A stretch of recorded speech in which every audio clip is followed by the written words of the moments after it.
우렁차게 대답 하나도 안 했다.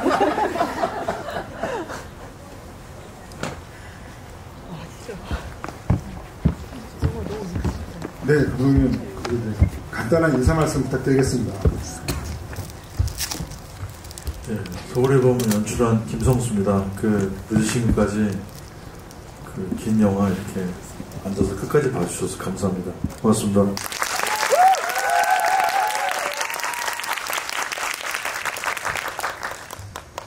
네, 저도 이제 앞서 이 작품을 봤는데요. 사실 제가 이제 평론가라고 하는 어떤 그런 포지션을 망각하고 참 이런 표현을 써도 될지 모르겠지만 너무너무 재밌지 않으세요? 네. 기대하고 생각했던 것 이상으로 너무 재밌게 이 영화를 즐기고 저도 사실 이렇게 보고 나서 너무 흥분된 그런 기분이 쉽게 가시지 않았는데요. 여기 오늘 계신 분들도 이제 그러실 거라고 믿고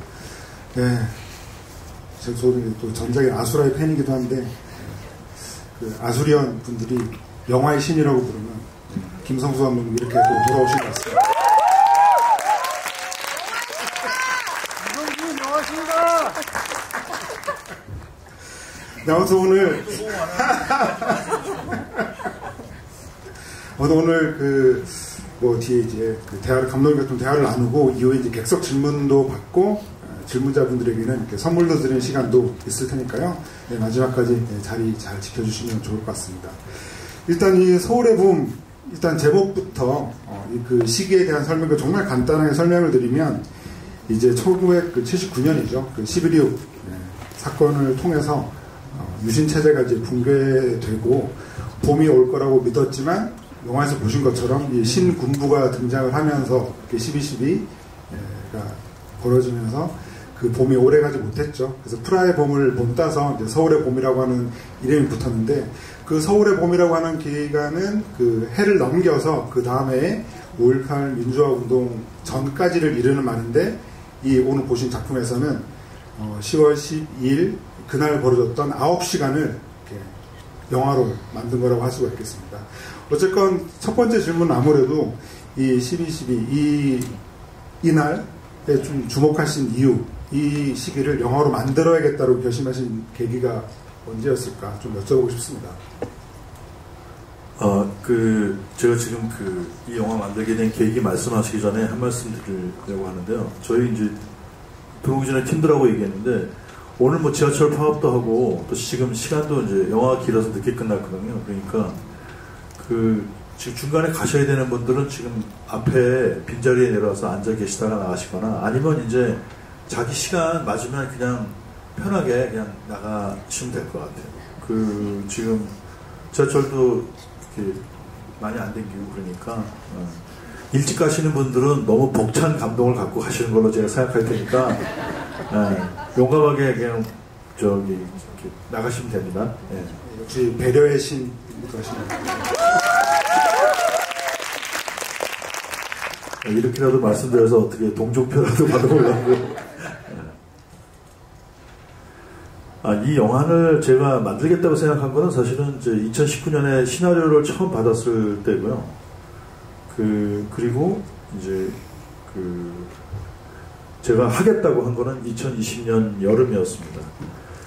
하지만 저한테는 이게 좀 특별한 사연이 있는데, 제가 이제 19살 고등학교 3학년 때, 저희 집에서 이제 이렇게 큰 잔치가, 저희 형님의 장손이, 저희 아버님이 돌아가시고, 이제 저희 큰 형이 낳은 첫 아들이 첫 돌을 맞이한 날이 79년 12월 12일이었어요. 그래서 제가 저희 집이 한남동이었는데, 이슬람교 밑에였어요. 그래서 저희 집이 지금 높은 데 있어서 바로 직선거리지만 이제 한남동 총장 공간이 보이는 데였거든요. 그런데 그날 이제 제가 입시를 앞두고 있었지만 어머님이 합법적으로 너는 오늘 나가서 들어오지 마라 그래갖고 이제 바깥으로 나갔는데 거기서 장갑차를 봤어요.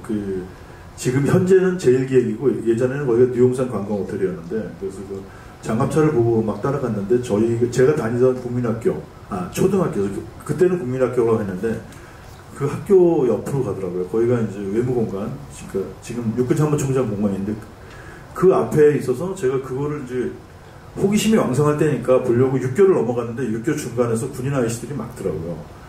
그래서 이제 이게 아저씨들한테 막 보내주세요 막 이러는데 갑자기 총소리가 따다닥 났어요. 그러니까 총소리가 나니까 저보다 그 아저씨들이 먼저 앉더라고요, 바닥에. 그래서 저도 갑자기 놀라서 앉았는데 그 아저씨들이 빨리 그냥 가라 그러더라고요. 그래서 이제 안전뱅이 자체로 이렇게 6개월을 내려와서 집으로 가려고 그러는데 집에 못 가겠더라고요. 너무 궁금해서.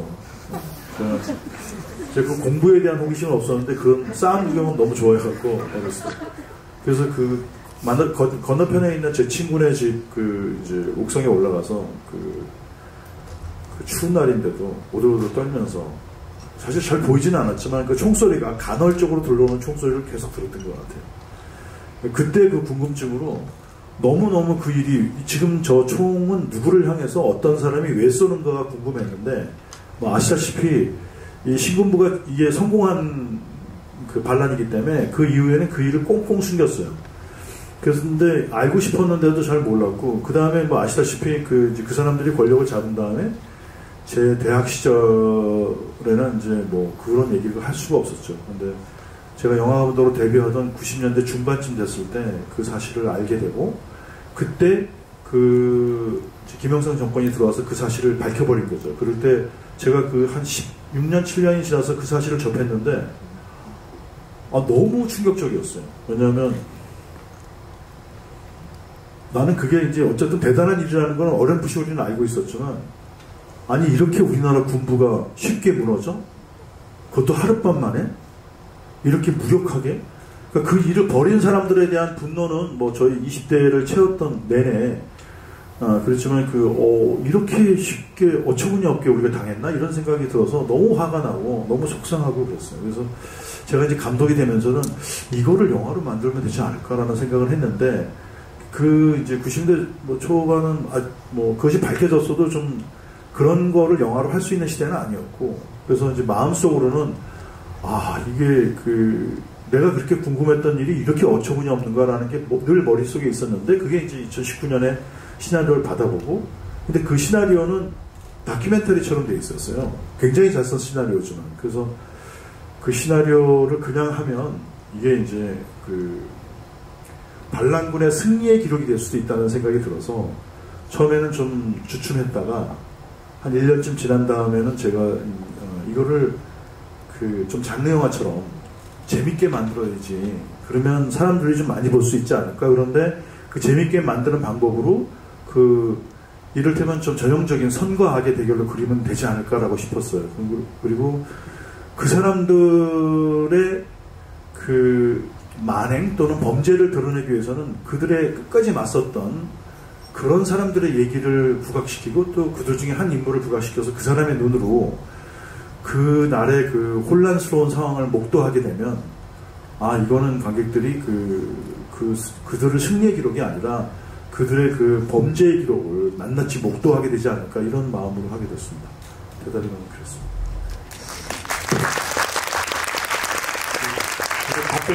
답변마다 박수가 나는 것 같은데.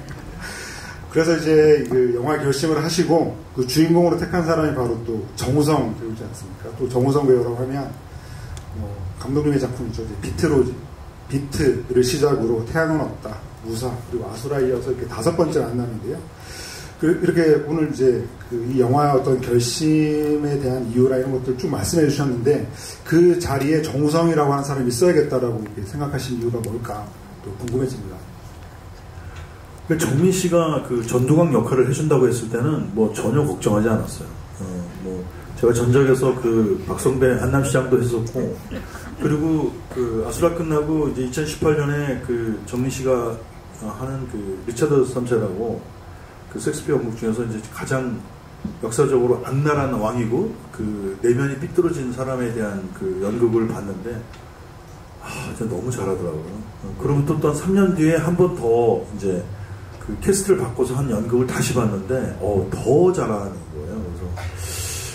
그래서 정민 씨가 이 전두광 역을 해낸다면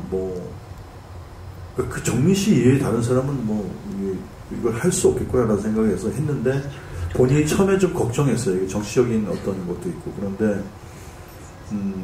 자기가 한번 해서 아무도 흉내낼 수 없는 그 악인의 끝판을 한번 보여주겠다라고 하더라고요. 그래서 저는 뭐 되게 그 고마웠고, 대신 그 반대편에 서 있는 그 수도경비사령관, 사실 여러분들이 그 뭐 제5공학이라든가 실제 기록을 통해서 그 당시의 수도경비사령관에 대해서 잘 아실 텐데, 그분도 굉장히 훌륭한 분이고 굉장히 대단하신 분이고 불같은 분이고, 또 그날 굉장히 큰 역할을 하셨지만, 이제 제가 쓴 시나리오 속에 있는 그 이제 수도경비사령관은 그분하고는 좀 성격도 다르고 그날 했었던 행적이나 행동도 완전히 다른, 뭐 영화 보시면 알겠지만 이제 뒤에 막 하는 그 가상의 어떤 그 상상력이 가미된 행동을 많이 하시기 때문에 아예 좀 다른 인물, 다른 이름으로 가자라고 해서 이제 새로운 인물을 만들었고요. 대신 그 인물은 그 당시의 분들은 되게 이제 호통을 치고 막 흥분하고 그런 그 카리스마가 넘치는 마초여야지만 훌륭한 지도자고 이제 그 사령관이고 했는데, 이쪽에 그 신군부의 반란군의 그 두목이 전두광이기 때문에 저는 그 홀로 싸워야 되는 이태신 장군은 그런 분들하고 좀 성격이 다른, 그러니까 지금 우리들이 볼 때도 좀 이렇게 믿음이 가는, 요즘은 많이 사라졌지만 제가 어렸을 때는 저희 이제 아버님 세대 중에 아버님들 중에 그렇게 과묵하고 자기 자리를 묵묵히 지키고 큰 욕심을 내지 않으시면서도 이렇게 항상 그 지조와 선비 같은 그런 마음씨를 갖고 있는 그런 과묵한 아버님들이 계셨거든요. 그래서 그런 저희 세대가 그리워하던 아버지의 모습, 지금은 이제 좀 아버지 상들이 많이 바뀌었지만 그런 올곧은 남자, 그렇죠. 과묵하고 그리고 설득하고 싶어하고 남한테 강압적이지 않은 그런 장군을 하면 좋겠다라고 생각하고, 제가 제일 친한 배우기도 하지만 그 정우성 씨 실제 이미지에 그런 일면이 있거든요. 그 사람이 그 굉장히 자기 신념이 강하고 그러면서도 되게 그 남한테 막 강요하거나 뭐 목소리를 높이는 적이 결코 없거든요. 그래서 정우성 씨 실제의 모습 같은 거를 여기다 투영시키고 정우성 씨가 하면 그 이런 불 같은 악과 그 다음에 이런 부드러운 물 같은 그 선함이 서로 충돌하는 게 되겠다 싶어서 정우성 씨한테 부탁을 했습니다. 그러니까 저는 그 영화를 보면서 굉장히 놀랍고도 이렇게 마음에 드는 게 그런 거였어요. 그러니까 말씀하신 것처럼 딱 그런 감독님이 구상하신 사령관의 자리에 정우성이라고 하는 배우였던 개인성이라는 게 너무나 잘 들어맞는데, 거기에 더해서 뭔가 감독님 영화 속에서 정우성 배우가 연기해왔던 그런 수많은 모습들이 되게 겹쳐져 있더라고요. 그러니까 뭐 이제 전두광을 만나서 그렇게 몰려다니지 말라고 하고 뭐 이런 얘기들을 들어볼 때는 뭔가 이제 이전에 감독님 영화 속에서 이제 정우성이라는 배우가 연기했던 모습들이 기본적으로 뭔가 좀 비주류 감성이 있고, 그리고 약간 반골 기질이 있고, 그리고 늘 약간 그 혼자서 이렇게 그 다니는, 몰려다니지 않고 그런 사람이기도 했고, 더군다나 뭐 가령 무사에서도 보면 마지막에 그 해안 토성을 지키는 그런 꼿꼿이 서 있는 그런 모습도 되게 기억에 남는데요. 그러다 보니까 저는 이 영화에서 어떤 장면이 가장 좋았냐, 어떤 한 컷이 기억에 남냐라고 하면 그 행주대교에서 이렇게 좀 홀로 맞고 있잖아요. 그런 모습을 볼 때 저는 약간 울컥하는 생각도 들어서 정우성 배우가 이전까지 연기해왔던 그 감독님 영화 속의 모습들이 굉장히 많이 투영돼 있다라는 것만으로도 뭔가 이전 그 정우성 배우의 그 결정판 같은 느낌이 들어서, 저는 정우성 배우의 정말 수많은 작품들 중에서 이 작품을 거의 뭐 베스트라고 해도 좋을 정도로 너무 인상적으로 본 것 같습니다. 그래서 이제 또 떠오르는 장면은 역시나 또 감독님이 이제 예전 또 무협영화도 좋아하시고 그러다 보니까 예전에 그 장철 감독의 13인의 무사라고 하는 작품에서 그 정말 엄청난 미남자였죠. 정룡이라고 하는 배우가 함정에 빠져서, 그러니까 감독님 영화 속의 주인공들은 사자성어로 표현하는 그 중과부적이라고 그래야 되나요? 늘 이렇게 함정에 빠지거나 수적으로 불리한 상태에서도 끝까지 포기하지 않고 꼿꼿이 서서, 심지어 13인의 무사에서는 그 거의 죽어가는 과정에서도 죽었는데도 죽지 않고 이렇게 꼿꼿이 서 있는 그런 모습이 기억이 남거든요. 순간적으로 그런 모습들이, 그렇죠, 쏟은 상태로 그런 모습도 떠올라서 이런 것도 제가 이게 좀 장황하게 얘기를 드린 이유는, 이 역사적인 사건을 다루면서도 감독님이 말씀하신 것처럼 어떤 장르적인 재미가 꽉 차 있는 그런 작품이라는 생각이 들어서 마지막까지 이렇게 손에 땀을 쥐고 보지 않았나 싶습니다.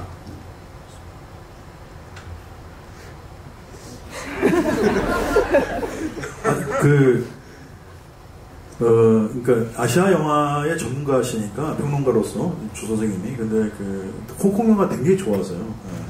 제가 예전에 홍콩에서 좀 비즈니스를 했었는데도 그때도 보면 공항에 가면 혼자서 홍콩을 자기가 좋아하는 영화 속의 장면들을 보러 오시더라고요. 그래서 야, 저 사람 진짜 홍콩 영화의 덕후구나 이런 생각이 들었는데 제가 장철 감독 영화 중에서 특히 좋아하는 영화 13인의 무사고 그리고 정령 추롱이죠. 추롱이 이제 다리에서 자기 형들과 싸우다가 선체로 죽는 장면을 제가 가장 사랑하는데 그 장면을 읽어내시는 거 보고 깜짝 놀랐습니다. 네, 그 장면 제가 너무 사랑하는 장면인데 이렇게 경탄하면 되는 거죠. 네. 그래서 또 저는 이제 사실 이 작품을 보면서 왜 이 작품이 내 마음을 좀 움직일까라고 좀 생각을 해봤더니 감독님 역시도 이 작품을 굉장히 좀 뜨겁게 만드셨다는 생각이 드는데요. 그거에 가장 대표적인 예가 그거 같아요. 그러니까 보통 역사적인 사건을 다루는 영화에서 자막은 되게 건조하거든요. 그냥 언제 어떤 사건이 일어났고 어떤 사건이 끝난 다음에 누구는 죽었고 누구는 어떻게 됐고 이런 식으로 되게 건조한데 보셔서 아시겠지만 이 작품의 자막은 오프닝 자막도 그렇고 마지막에 대한민국을 송두리째 삼켰다 이런 단어를 문구를 보고 있으면은 사실 좀 감정이 들어가 있는 자막이거든요. 그런 점에서 사실 과거의 사건이긴 하나 이 작품을 어떻게든 좀 현지화적인 그러니까 현재의 관객들과 만나게 해야 된다라고 하는 그런 것들이 보여서 저는 자막에 들어간 그런 감정 이런 것들 조금 여쭤보고 싶기도 했습니다.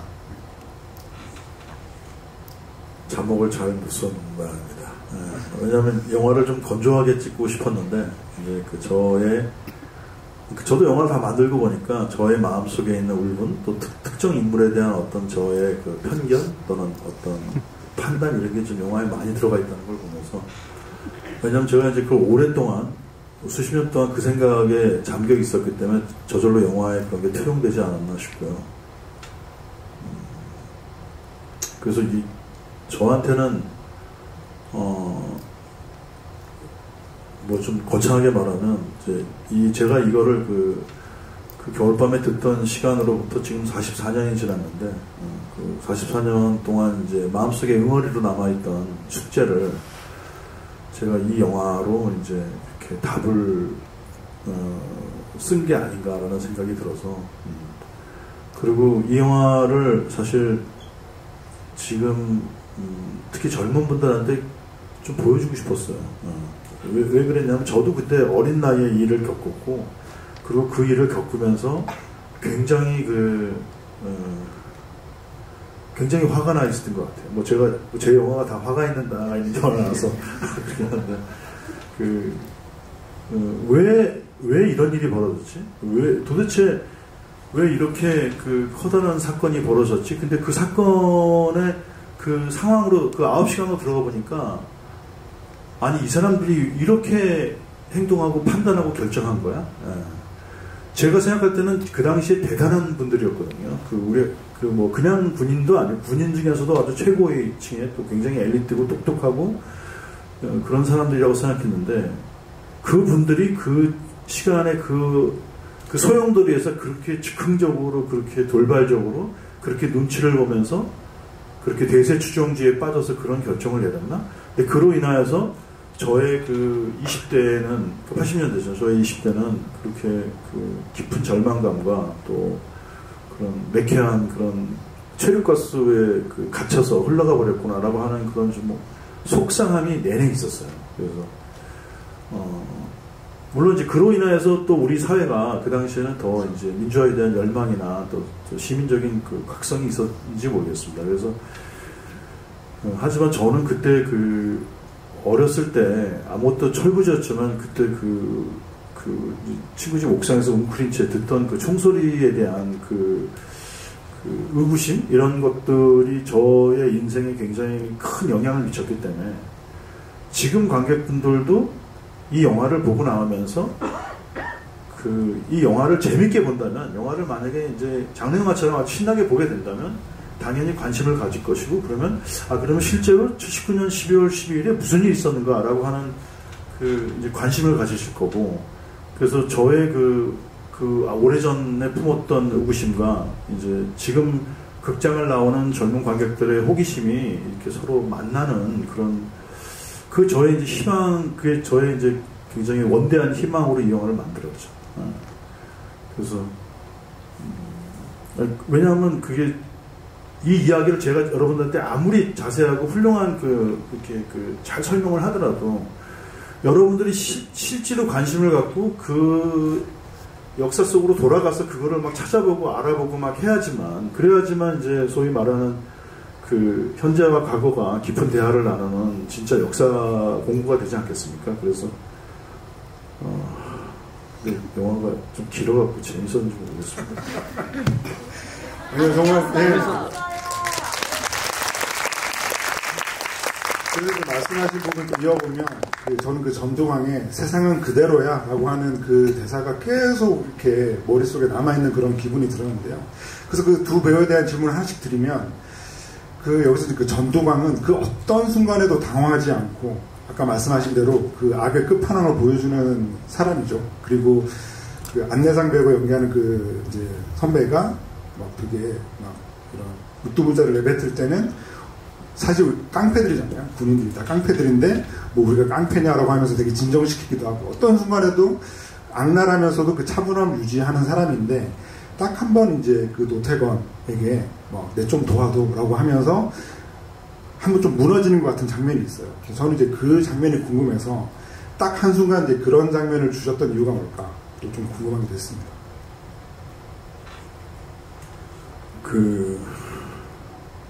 자기 정말 친한, 이렇게 평생 동고동락한 친구한테 이제 악어의 눈물을 보이는 순간이죠. 그리고 그때 친구가 전두환한테 하는 말이, 나는 겁 안 먹었대, 이렇게 하거든요. 그러니까 나는 저 안에 있는 사람 같은 겁쟁이가 아니야. 그러니까 나한테 겁쟁이라고 말하지 마. 남자들이 갖고 있는 어떤 치졸한 있잖아요. 나도 너처럼 센 사람이야. 나 겁 안 먹었어라고 하는. 그리고 그거를 이제 다음 장면 보시면 알겠지만 전두광이 그거를 노린 거죠. 그렇죠? 그렇게 해서 친구의 그런 호승심 또는 그런 남자다움 같은 것들을 자극해서 자기 편으로 끌어들이고, 그리고 친구를 통해서 나머지 사람들을 끌어들이고, 물론 전두광의 어떤 능력이 그들을 설득하고 꼬드겼을지 모르지만, 또 사실 다른 사람들도 사실 전두광이 자기들한테 던져줄 떡고물을 보고 떡고물에 이제 취해서 리스크를 안고 같이 의기투합한 거라고 생각합니다. 그 순간에도 악어의 눈물이라고 보셨다는 얘기시네요. 네. 그래서 조금 더 이해가 잘 되는 것 같기도 하고요. 그래서 이제 또 이제 이태신 사령관에 대해서 좀 질문을 드려보면, 아까도 살짝 말씀해 주셨는데, 사실 요정에 갇혀 있는 시간이 꽤 길어지면서 굉장히 뭐랄까 사건이 되게 미궁에 빠져들기도 하고, 굉장히 답답한 마음도 있고, 그러면서 되게 이 감정이 이렇게 차오르는 순간들도 분명히 있었을 것 같고요. 그리고 마지막에 전두광과 대치하고 있는 그 순간에도 제가 생각을 할 때는 이태신이 그래도 어떻게 보면은 포기했다기보다는 조금만 더 하면 어떻게 될 것 같다. 잘하면 이 전세를 역전시킬 수도 있을 것 같다라는 생각도 했을 것 같은데, 어쨌건 여기서 좀 더 했다가는 자기 아군들이 다칠 수 있다라는 생각이 좀 멈췄다는 생각도 들거든요.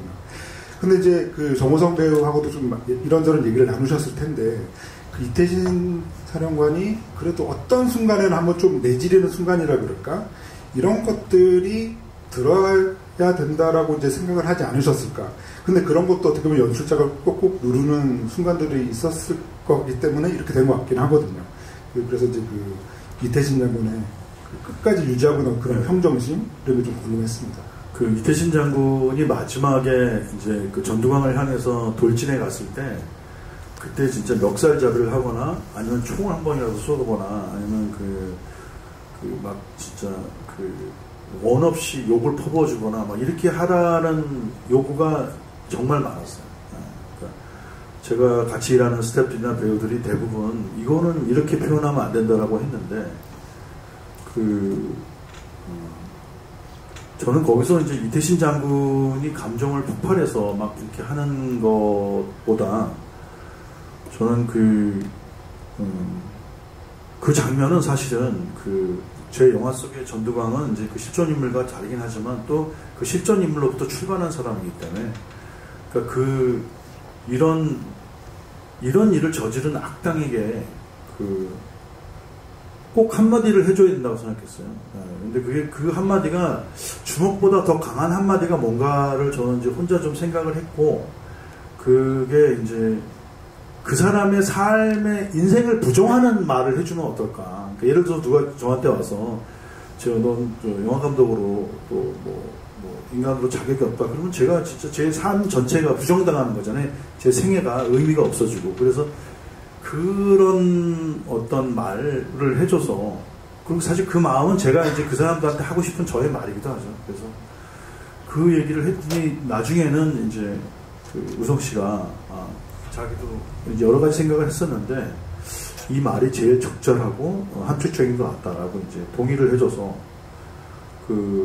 했어요. 그 전까지는 굉장히 여러 가지 설왕설래가 있고, 심지어 저희 스태프들도 좀 다르게 표현을 하면 어떻게나 얘기했는데, 그리고 제가 이제 그 실존인물이 아니라 전두광이라는 이름을 지은 것 중에도 또 저 나름대로의 하나의 그 계산은 있는데, 뭐냐면 실제 그 사람은 29만 원밖에 없다 그랬잖아요.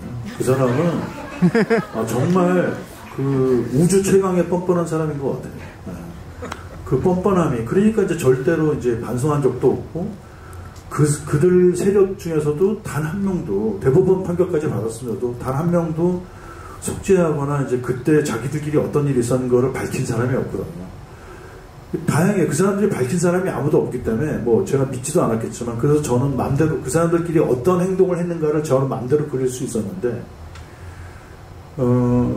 제 영화 속에서 등장하는 전두광은 그 말을, 이태신의 그런 말을 들었을 그 순간에는 내가 이 승리가 정당하거나 이 축복받을 승리가 아니라는 것을 느끼는 순간을 좀 표현하고 싶었어요. 나는 지금 우리 편은 다 승리했다고 좋아하지만 어쩌면 이 승리로 인해서 내가 더 큰 다른 어떤 일을 당할 것 같은, 그리고 아무리 그 사람이 악이지만 제가 악마 자체를 그리는 건 아니죠. 저는 그 사람도 군인으로서 장점도 있고 남자다운 면도 있고 리더십도 있다고 생각해요. 하지만 그날 그 사람의 그 사욕이 주변에 있는 자기 사람들의 그런 욕망을 자극하고, 그 욕망들이 하나의 덩어리를 뭉쳐서 거대한 탐욕 덩어리가 되고, 그리고 그 탐욕 덩어리가 그 집단 또는 그 사회의 굉장히 중요한 부분을 무너뜨릴 때, 그때 이제 우리가 생각하는 악마가 탄생하는 거라고 생각하거든요. 그래서 저는 그날은 우리가 역사에서 아는 그 악당들의 탄생일이라고 생각해요. 그 전까지는 다 자연으로 살고 군인으로 살았는지 모르겠지만, 그래서 그들의 탄생의 비화를 저 나름대로는 이제 묘사한 것이고, 그렇지만 이제 또 그 악당은 실존 인물이 아니라 제가 영화 속에 상상한 악당이기 때문에, 그 악당의 그 숙에 있는 우두머리는 정말 비열하고 나쁜 사람처럼 보이지만, 그 순간에는 뭔가 부끄러움을 느끼고 뭔가 수치심을 느끼고, 하지만 또 들어가서는 자기 동료들과 어울리지 못하고 뭔가 이게 이겼는데 왜 이렇게 기쁘지 않지 이러다가 이제 화장실에 가서는 아니야. 그러니까 화장실이 사실 좀 어떻게 보면 그 배설하는 공간이고 좀 더러운 공간이라고 할 수 있잖아요. 거기서는 그 자기 오줌으로 영역 표시나 하면서 그때는 이제 내가 이겼어 하고 막 좋아하는, 약간 그 축복받지 못하는, 어떻게 보면 좀 부끄러운 승리의 표현을 하는 그런 모습을 그리기 위해서 그 시퀀스를 좀 이렇게 배치를 했습니다. 금방 말씀하신 그 장면도 굉장히 인상적이고 되게 놀라웠는데요. 사실 우리가 어떤 영화를 보면서 장르 영화에서 악인에 대한 매혹이 분명히 생길 수가 있잖아요. 그런데 그런 것들을 완전히 뒤집는 장면이어서 저는 그 화장실에서 그 황정민 배우의 그 연기는 그야말로 어마어마했다는 생각이 들면서 금방 말씀하신 부분들이 잘 전달이 됐다라고 생각이 들고요. 그리고 제가 이제 질문 하나만 더 드리고 이제 객석 질문 받아볼까 하는데요. 사실 이 작품은 제가 또 다른 작품이라고 한다면 그 1987이기도 했거든요. 비슷한 시기의 어떤 한국 현대사를 다루고 있기도 하고 그야말로 영화의 처음부터 끝까지 그야말로 그 예상하거나 예상하지 못했던 그야말로 대단한 배우들이 적재적소에 이제 배치되어 있다는 점에서 1987이 떠올리기도 했었는데요. 특히나 이제 가장 인상적인 대목은 그 이제 영화 속 그 사조직이죠. 그러니까 이제 전두광 입장에서는 그 하나에서 그 선배들도 챙겨야 되고 동기들도 챙겨야 되고 후배들도 다스려야 되고 정말 그 모든 것들을 이렇게 아울러야 되는데 그 하나의 조직이 모여있는 그 배우들의 연기나 호흡 이런 것들이 진짜 경탄할 만한 그 정도더라고요. 그래서 뭔가 그 하나의 이 연출을 하실 때 뭔가 좀 재밌는 일들도 있지 않았을까 생각이 들어서 좀 여쭤보고 싶습니다. 제가 그 연출 스타일이 좀 바뀌었는데 그 아수라 하면서 이제 그 이목의 촬영 감독이랑 어떻게 하면 그 영화를 찍다 보면 이제 그 한 장면을 나눠서 찍어야 되기 때문에 이제 그 나눠서 찍어도 되게끔 계산이 헷갈리지 않게끔 배우들을 가능하면 움직이지 않거나 이제 가만히 앉아 있거나 이렇게 해서 찍는데 그 저는 그런 화면들이 주는 좀 약간 그 짜여진 방식 이런 것들에 대해서 조금 좀 재미가 없다고 생각했어요. 그래서 이제 그 인물들을 좀 이렇게 자연스럽게 풀어놓고 그 인물들이 이제 움직이면서 물론 그 움직임의 이유가 존재해야겠지만 하면서 그거를 우리가 찍어내면 그때 잡히는 그 화면의 앵글은 이제 우리가 흔히 보던 앵글이 아니라 굉장히 자연스럽게 포착된 마치 막 친구들이랑 놀다가 이렇게 그 폰카로 찍은 것 같은 그런 자연스러운 화면이 만들어진다는 생각 때문에 그 아수라 할 때 5명의 배우들이 다 이제 그 연기도 잘하고 다 또 팀워크도 좋아서 그때 그 5명들을 배우를 데리고 이제 브로킹을 해서 브로킹 연습을 하고 브로킹이 끝나고 나면 그때 가서 이제 배우들은 분장을 하고 오고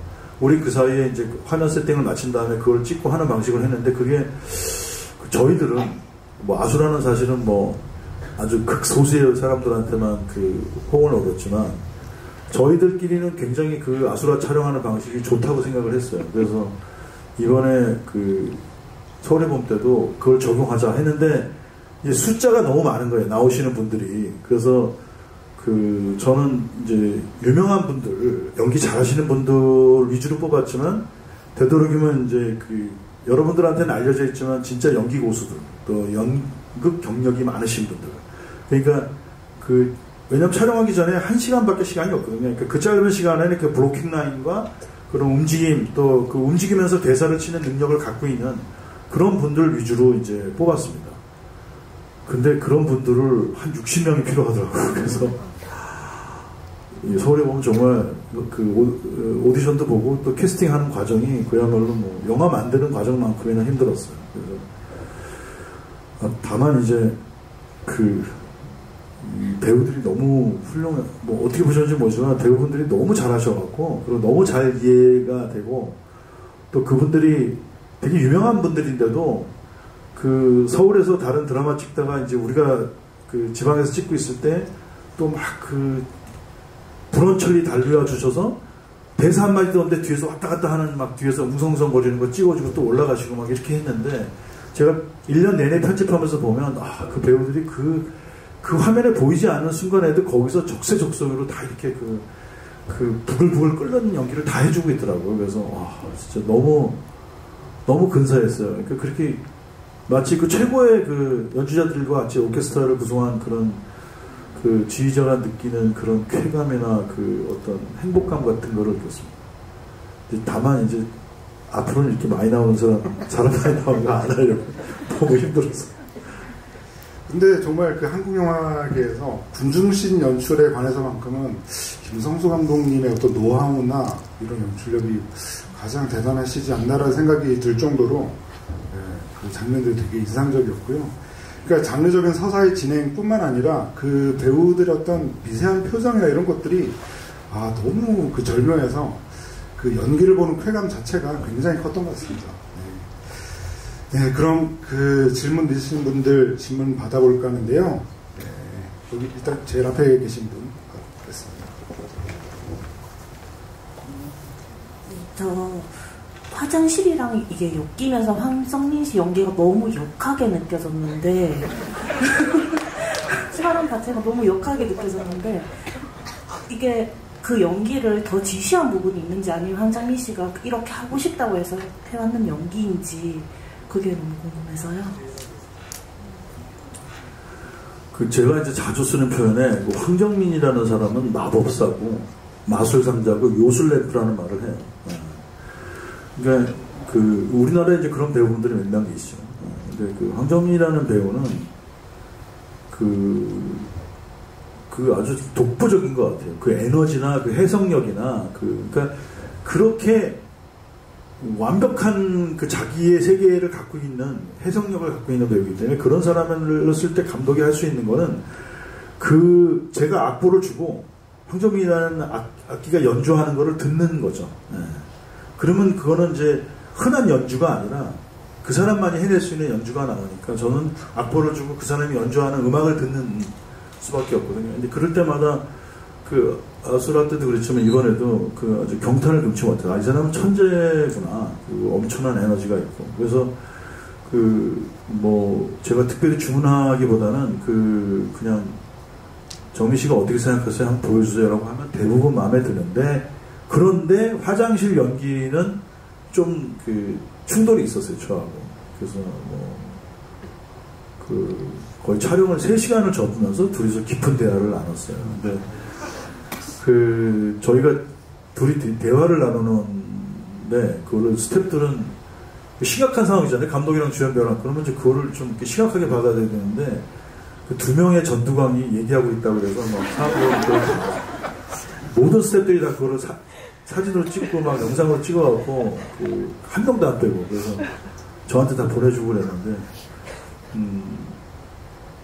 정민 씨는 그 순간이 그 승리를 누리지 못한 그 전두광이 들어와서 그 화장실에서 어떤 행동을 할까에 대해서 그건 뭐 너무 많은 거죠. 그래서 시나리오에서도 그거는 정민 씨가 화장실에 들어온다.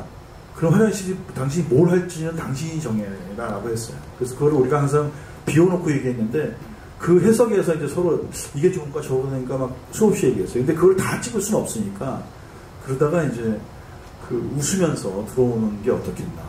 그러면서 그 웃음을 참지 막 그 이제 왜냐면 밤새 겨울이었으니까 배설에 막 욕구가 있는데도 그 막 그 웃음을 어떻게 하지 못하는 그런 모습을 보여주면 어떨까. 그런데 이제 합의가 돼서 그 장면을 찍었어요. 그리고 이제 그 자기 집에서 그 하나의 그 사람들 모여서 파티할 때 그때 이제 불 끄고 이렇게 왔다 갔다 하면서 저기 선배하고 부하들한테 얘기할 때 그때 황정민 씨가 좀 이렇게 약간 좀 고민이 많더라고요. 원래 뭐 황정민 씨는 뭐 사실 그분이 워낙 뛰어난 연출가고 뮤지컬이나 영도 잘하고 뭐 감독보다 나은 사람이죠 사실. 그래서 웬만해서는 흔들림이 없고 딱 잡으면 하는데 그날은 굉장히 왜냐면 그게 너무 이 영화의 중요한 씬이라서 그런지 본인이 계속 저한테 이제 이게 맞아요? 저게 맞아요? 막 그러더라고요. 그래서 이 사람답지 않게 왜 이렇게 하나? 근데 제가 이제 자세히 관찰을 해보니까 그 씬이 너무 중요하고 너무 잘 찍고 싶은 거예요. 그러니까 그 자기 확신을 딱 하고 이렇게 찍을 거야가 아니라 이제 그걸 계속 자기한테 물으면서 감독님 이렇게 하면 돼요? 그럼 감독이 책임지실 거야? 막 계속 이러더라고요. 저야 뭐 내가 책임진다고 그랬죠. 뭐. 왜냐면 황정민이 잘할 줄 알았기 때문에. 그래서 그 씬을 말고는 나머지는 그 황정민 씨가 그런 제가 그랬거든요. 당신은 이 영화에서 뭘 보여줘야 되냐면 탐욕의 왕이라는 걸 보여줘야 된다. 당신은 그 탐욕이라는 이름으로 그 인두껍을 뒤집어 쓴 늑대 무리의 왕이다. 그리고 그 탐욕은 사람들의 욕망을 빨아당기는 진공청소기 같은 거고 그래서 그것들을 사람들한테 당신은 좋은 사람이 아니야. 하지만 당신을 따라가면 거기에 진짜 떡고물이 있기 때문에 당신을 따라갈 수밖에 없어. 그런 인간을 보여줘야 된다라는 거를 계속 주문했고 그거를 또 황정민 씨가 뭐 제 생각에는 진짜 기가 막히게 연기한 것 같아요. 뭐 그런 배우가 있다는 게 참 대한민국의 축복입니다. 그리고 다음 질문 받기 전에 약간 전달사항이 하나 있는데요. 이제 영화의 마지막 장면에 실제 사진 나오는 거를 이렇게 여기 계신 분 중에 이렇게 누가 올리신 것 같아요. 인스타에. 그래서 뭐 제가 아이디까지 말씀드리기 좀 그렇고, 그거 조금 내려주시면은 감사하겠습니다. 이게 마지막 장면, 이게 본편을 그대로 찍어서 올리면 조금 문제가 될 수 있기 때문에 예, 내려주시면 감사하겠습니다. 네, 네. 너무 좋은 말씀 잘 해주셨는데 예, 그거는 좀 내려주시면 감사하겠습니다. 네. 예, 다음 줄 보겠습니다. 여기 두 번째 줄 카메라 좀 계신 분. 네, 감독님 영화 너무 잘 봤습니다. 그 한정민 배우도 나오고 정우성 배우도 나오고 그 정만식 배우도 헌트에 나오다 보니까 그 전시가 진짜 어지간히 안 죽는구나 약간 이런 생각이 들었는데 약간 프리퀄처럼 느껴지기도 하고 혹시 속 시원하게 약간 대체 역사물로 전시를 그냥 없애버리는 약간 그런 계획도 있었는지 차라리 발표했으면 좋겠다는 생각을 너무 많이 했거든요. 그냥 쏴라 제발 좀. 약간 그런 아쉬움이 있었어가지고 혹시 물론 근현대사라 그런 과감한 선택은 어렵다고 생각은 들지만 좀 혹시 그런 시나리오도 고려하셨는지 궁금합니다.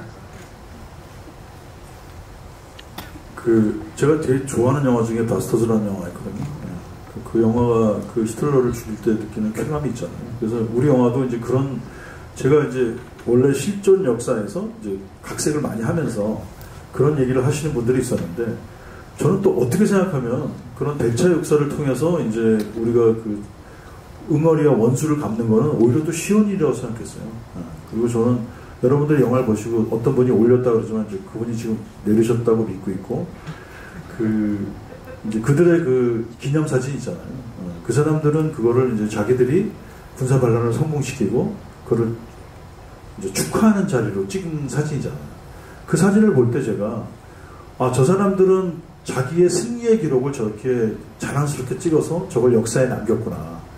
그리고 그들은 저 사진을 볼 때마다 우리는 승리했고 승리의 날 전화를 저 기념사진을 찍었어 라고 생각하는데 저도 그 사진으로 왜냐하면 지금 여러분들이 치면 그 사진부터 나오거든요 인터넷에. 그래서 저는 그 사진부터 출발해서 당신들은 그날은 승리했을지 모르지만 당신들이 인생에서 누린 여러분들 보시다시피 이 사람들이 뭐 대한민국의 요직과 수많은 금권을 다 가졌잖아요.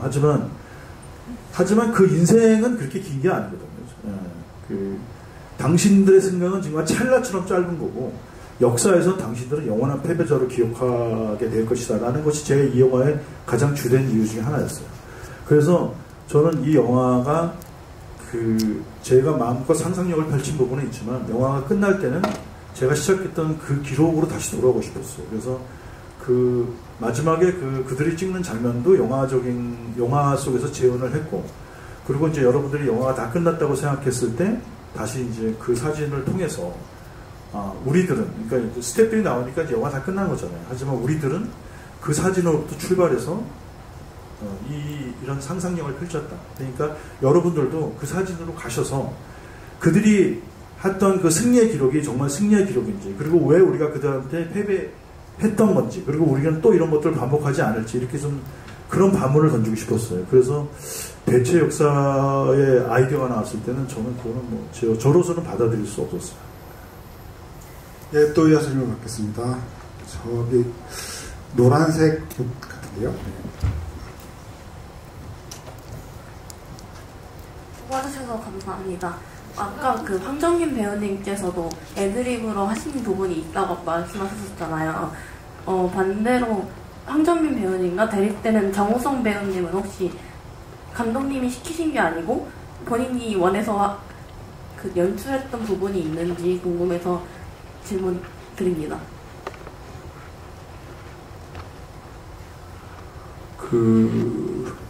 캐릭터를 해석하는 데 있어서 우성 씨하고 조금 이제 이 얘기를 많이 했어요. 굉장히.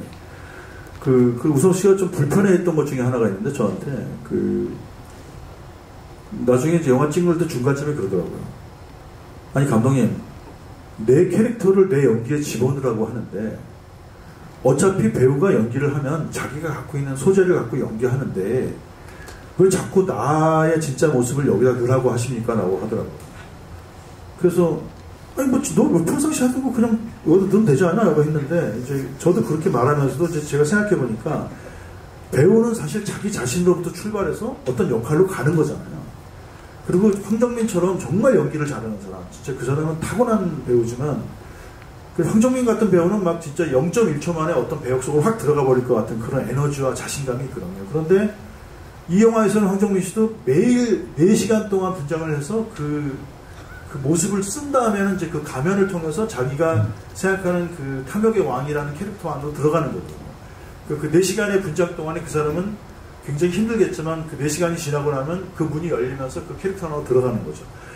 근데 정우성 씨한테는 본인이 그렇게 열심히 해서 자기 자신으로 출발해서 이태신 장군까지 갔는데 자꾸 그 길을 돌아와서 자기 자신의 어떤 부분을 넣으라 그러니까 이제 그게 그 사람 입장에서는 좀 받아들이기 어려웠던 것 같아요. 그래서 나중에는 제가 그럼 우성 씨 편하게 하세요. 대신 제가 보고 요건 아니면 좀 다르게 하세요. 그랬더니 이제 그 우성 씨가 어느 순간부터는 원래 저랑 굉장히 대화도 많이 하고 자기 의견도 많이 하는데 이 영화에서는 어느 순간부터는 이제 자기는 이제 의견이나 아이디어를 안 낼 테니까 그냥 감독님이 얘기하고 저는 감독님만 믿고 하겠습니다. 그러니까 저한테 계속 얘기를 해주면 제가 생각하는 범위 내에서의 또 다른 연기를 계속 하겠습니다라고 하더라고요. 그래서 둘이 마치 그 부부싸움 심하게 한 게처럼 냉랭하게 영화를 찍었죠. 근데 저는 이제 그것이 이 영화에 도움이 된다고 생각했어요. 그런 차가움이라기보다는 흥분해서 분노하고 화내는 거는 쉬운 거라고 생각했어요. 근데 우성 씨가 실제의 정우성은 그렇게 화를 잘 안 내고 아주 웬만해서도 그 사람 절대 화를 내지 않고 나는 네가 후배한테도 나는 네가 이것은 옳지 않다고 생각해. 이게 그 사람이 제일 화냈을 때 하는 거예요. 근데 이제 그런 그 엄중함과 엄격함과 그런 평정심을 유지하는 그 이태신 장군이 있어야지. 그래야지 이 영화를 관객들이 냉정한 시선으로 그 사람의 시선을 통해서 저들을 지켜볼 수 있지 않을까 이런 생각을 했었습니다. 네, 또 이어서 좀 받겠습니다. 여기 세 번째 줄 받겠습니다. 네, 일단 저는 그 시대를 살아보지 못했던 젊은 사람이기 때문에 그 시대를 잘 모르거든요. 그래서 오히려 지금 이렇게 자유롭게 살 수 있는 게 그 시대에 이제 희생한 사람들 덕분이라는 그런 부채감을 갖고 있어서 그래서 그 역사에 대해서 찾아보려고 하고 그리고 많이 공부하려고 하기 때문에 그래서 영화를 재밌게 봤고요. 영화 보면서 되게 울컥한 마음을 많이 느꼈는데 이제 엔딩 크레딧에 군가가 나오더라고요. 그래서 엔딩 크레딧에 군가를 쓰신 이유가 궁금해서 질문 드리게 되었습니다. 제가 83년도에 군대를 갔는데 그때 그 군가가 나왔어요. 그러니까 사실 시대상으로는 안 맞는데 다른 수많은 군가를 배웠는데 이 이제 전설을 간다라는 군가는 군가 같지가 않더라고요.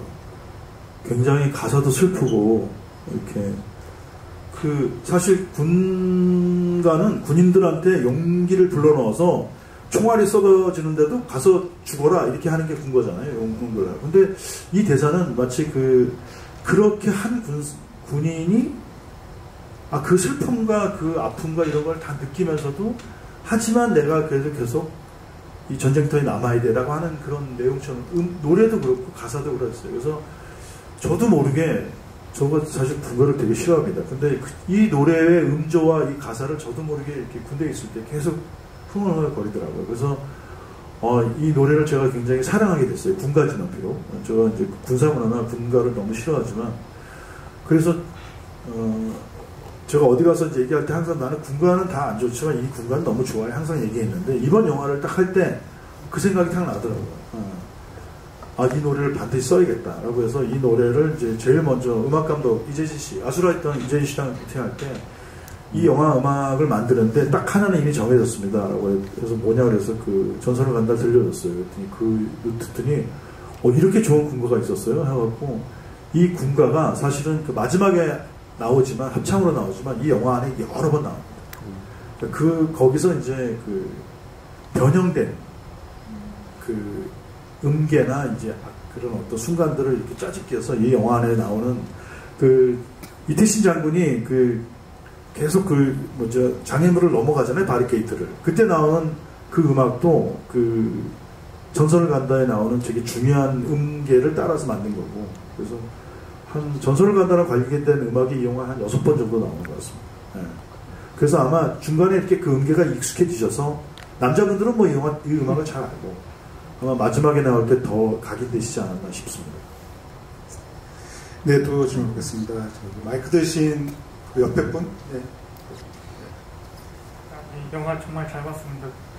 특히 제가 궁금했던 점은 그 대사 부분인데 군인들이 이제 계급사회에 속해 있는 인물이지만 그래도 하나의 인간이라는 것도 느껴지기도 하고 또 어떻게 보면 공과사의 부분을 이렇게 구렁이 담 넘듯이 이렇게 변화되는 부분들이 인상적이더라고요. 왜냐면 이게 급할 때는 또 형님 이러고 또 아우 이런 식으로 이렇게 하다 보니까 혹시 대사에 대한 부분에서 혹시 한순간 상황이 가벼워질 수도 있을 수 있는데 그런 고민되는 부분들이 있었는지 좀 궁금합니다.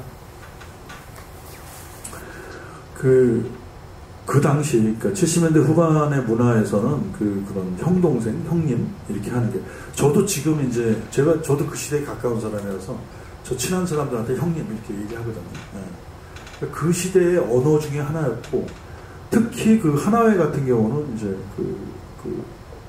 자기들끼리 다 형님, 이렇게 불렀습니다. 그래서 그게 이제 어떤 친밀감과 자기들끼리 유대감을 보여주는 방식이었고, 또 이제 그들만 그랬던 건 아니고 그 당시 사람들이 좀 그런 자기랑 이제 특별한 남자들끼리 그런 유대를 보여주는 관계에서 그 형님 동생, 그러니까 그게 어떻게 보면 멋져 보이고 남자들 사이에 우정을 보여주긴 하지만 굉장히 공과사가 무너지는 좀 되게 잘못된 방식이기도 한 거죠. 그런 형님 동생이라고 하면서 다 뭉개서 그냥 얼렁뚱땅 그냥 슬슬 넘어가 버리고 다 이렇게 이제 뒷돈을 주고받고 하는 그 시대의 어떤 한 측면이 있어서 그것들을 이제 좀 더 재현해서 더 강조해서 썼다고 해야 될까요? 네, 또 질문 받겠습니다. 다른 질문이 있으셨나요? 제 기억이 그 얘기 된 거죠. 네. 그쪽 마이크 계신 분의 보라색 꽃 같은데요? 네.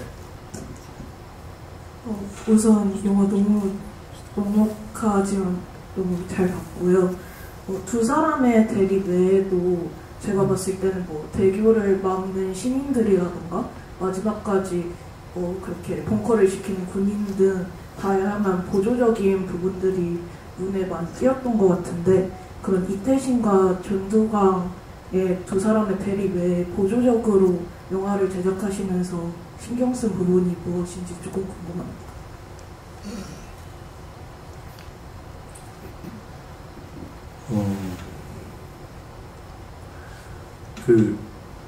제가 이 영화 만들면서 이 영화에 관련된 가족분들이나 유가족분들을 만나지 않았어요.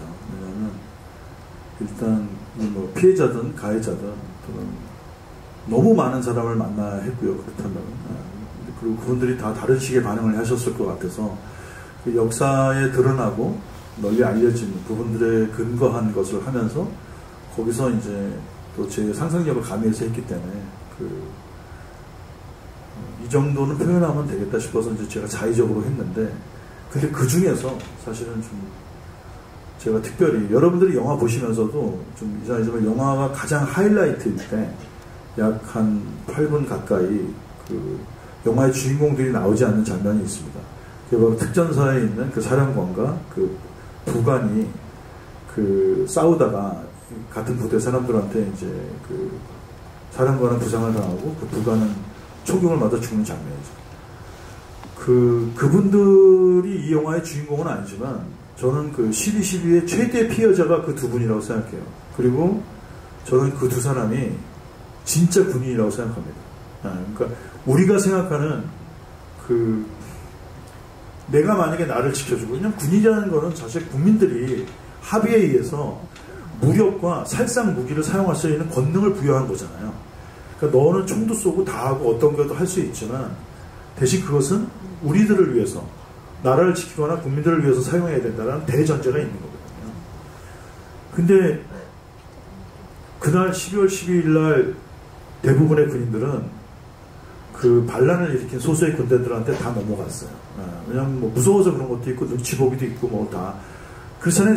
어른들이 다 그래요. 저도 그렇지만 좋은 게 좋은 거고 그게 야, 거기 맞서면 뭐하냐 이러면서 넘어가는데 근데 제일 뽑힌 그 두 사람이 절대 안 넘어갔어요. 그리고 자기 부대원들의 그 총격에 받아서 한 사람은 돌아가시고 한 사람은 큰 부상을 당하고 그분도 나중에 이제 스스로 목숨을 걸고 뭐 그런 일이 있었어요.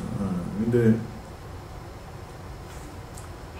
그래서 그 영화의 하이라이트에 주인공들이 안 나오고 갑자기 이제 어떤 장소에 가서 굉장히 긴 한 씬을 찍는다는 거가 그 사람들의 지적을 많이 당했는데 저는 오히려 이 영화가 그런 그 균형감을 잃더라도 왜 갑자기 영화의 하이라이트에 단편 영화가 나온 거야? 라는 말을 듣더라도 오히려 그렇기 때문에 사람들이 그 장면에 더 주목하고 그러면 이거는 좀 무슨 별책부럭이야? 이 사람들은 무슨 일이 있어서 한번 찾아보시면 그 두 분에 대한 얘기가 나올 겁니다. 그 두 분의 얘기를 보면 눈물이 앞을 가려서 읽을 수가 없어요.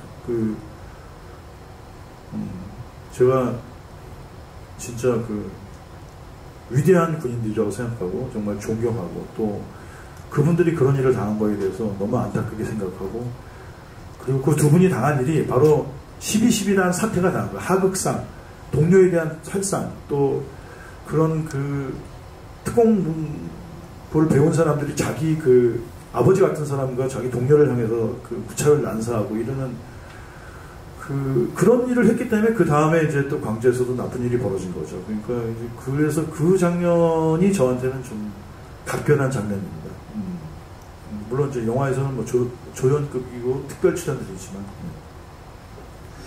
네, 아쉽지만 오늘에 대한 이제 여기서 이제 끝을 내야 될 것 같은데요. 오늘 그 기사사를 오늘 했습니다. 그래서 오늘 여기 계신 분들은 그 최초로 이제 이 작품을 보시고 관객과의 대화에 참여하신 게 되는데요. 아까 질문하셨던 분 한 얘기처럼 그 영화를 보다 보면 뭔가 좀 이태신이 진짜 이길 것 같고 그런 느낌이 들기도 하거든요. 그런 마음 약간은 영화 속 인물을 응원하는 마음 같기도 하고 그런데요. 그만큼 이 영화에 되게 빠져들어서 갔다는 생각이 들기 때문에 이제 그런 말씀을 하시는 것 같습니다. 그리고 제가 오늘 좀 기억에 남는 여러 평들이 있었는데요. SNS에서 가장 인상적인 것은 최근에 이제 극장가가 조금 썰렁했는데 이 서울의 봄으로 인해서 극장에 봄이 올 것 같다 라고 하는 표현이 저는 가장 마음에 들었습니다.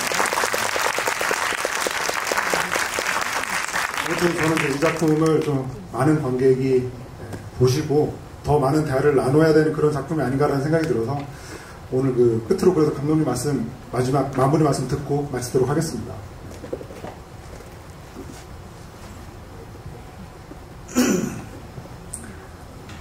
저는 뭐 이제 개봉 날이 사실 그렇지만 이제 오늘 처음으로 사람들한테 보여줬기 때문에 저는 제가 이제 제가 이제 서울의 봄이랑 감독으로서 헤어질 시간이 다가온 것 같아요. 아마 개봉날, 원래 제가 이제 영화를 개봉하면 그 이유는 절대 제 영화를 보지 않는데, 이 영화 안에는 좀 저의 그 여러 가지 마음과 저의 숙제와 저의 어떤 울분, 생각 이런 것들이 많이 들어가 있는 것 같아요. 그래서 저한테는 굉장히 각별한 영화였고, 근데 뭐 만든 사람한테 각별하지 않은 영화가 어디 있겠어요. 근데 이제 여러분들한테 이게 아주 머나먼 일이 있었던 진짜 옛날 옛적에 있었던 어떤 일인지 모르지만 저는 그 우리가 그 인생을 살면서 다 어떤 순간들이 있잖아요. 근데 그런 순간의 문을 열고 다 여기까지 왔다고 생각해요. 그러니까 여기 계신 분들한테는 태어나기도 전에 오래전에 일이지만 저희들이 그날 그런 일이 있었기 때문에 그 일이 이제 우리 역사에 굉장히 나쁜 기록도 됐고 또 그로 인해서 굉장히 또 그로 인해서 새로운 또 자극이 있었기도 하고 그래서 제가 생각할 때는 굉장히 중요한 사건이라는 생각이 들고 또 잊혀진 사건이라고 생각하는데 여러분들이 이 영화를 봐주셨기 때문에 혹시 관심이 있으시면 그 이야기에 대해서 더 많은 관심을 갖고 그렇게 되기를 바라겠습니다. 감사합니다. 네, 질문하셨던 분들은요, 나가실 때 포스터 꼭 받아가시고요. 오늘 긴 시간 좋은 말씀 들려주신 김성훈 감독님께 큰 박수 드리면서 마무리하겠습니다. 감사합니다.